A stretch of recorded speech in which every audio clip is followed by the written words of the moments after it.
Elle s'est fait arnaquer par son fils. Assieds-toi, je t'explique. J'étais en train de scroller sur TikTok tout à l'heure, puis j'ai croisé la vidéo d'une maman qui était en train de raconter une situation où elle s'est fait arnaquer par la voix de son fils. Donc, elle raconte que en réalité, elle était justement dans sa journée et puis qu'elle a reçu un coup de fil et c'est la voix de son fils au téléphone qui lui demande de faire vite, que comme le fils était en panique, quoi, était en train de lui demander de lui envoyer les numéros de sa carte et tout ça. Et paniquée, elle se pose la question, mais qu'est-ce qui ne va pas et tout. Bref, plus la conversation au téléphone avance, plus elle commence par se rendre compte qu'il y a quelque chose qui cloche. C'est comme ça que finalement, elle finit par comprendre qu'en réalité, c'est pas son fils qui est derrière le téléphone, mais c'est une arnaque. Mais comment ça se fait que elle entend au téléphone la voix de son fils? Entre-temps, j'avais déjà suivi la vidéo d'une femme aussi qui avait dit que c'est comme ça que elle était à la maison et que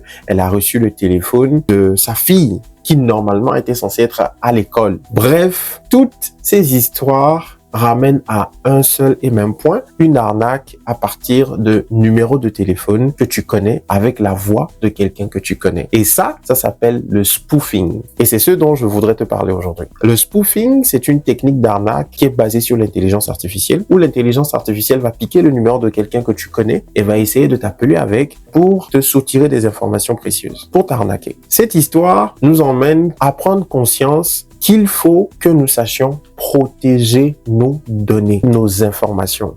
C'est sûr qu'en ce qui concerne le numéro de téléphone, bon, il n'y a pas grand-chose à faire, à part faire attention à qui est-ce que vous donnez vos numéros de téléphone. Mais par contre, pour vos comptes TikTok, Facebook, Instagram, comptes bancaires, ainsi de suite, vous devez savoir comment les protéger. Concevoir un mot de passe solide qui sera difficilement piratable ou arnaquable, si vous voulez, mais il faut que vous sachiez les techniques qui vous permettent de sécuriser vos différents comptes. Et donc, j'ai pris le temps de penser une formation spéciale et spécifique pour ça, parce que dans le monde dans lequel nous sommes en ce moment, il est très important, sinon extrêmement important, que vous sachiez protéger vos données, sécuriser vos comptes. Il est arrivé sûrement à plusieurs personnes de se lever un matin, de se rendre compte que son compte a été piraté. Il a perdu son compte TikTok ou perdu son compte Instagram, surtout pour ceux qui sont sur les réseaux et qui travaillent avec leurs réseaux sociaux. Il est très important de savoir comment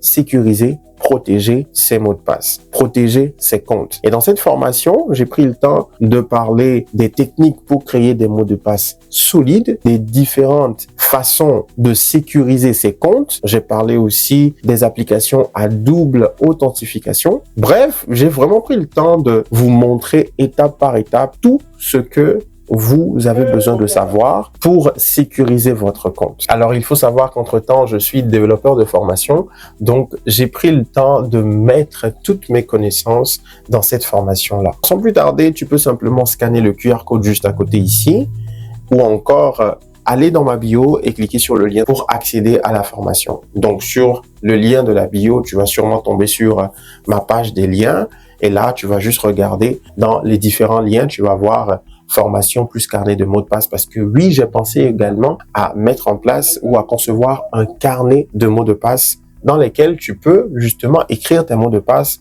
et garder cela jalousement afin de ne plus jamais les oublier. Donc voilà, c'est ce que je voulais partager avec toi aujourd'hui. Eh bien, passe une bonne suite de journée et puis on se retrouve la prochaine fois pour une prochaine vidéo. À très bientôt. Ciao.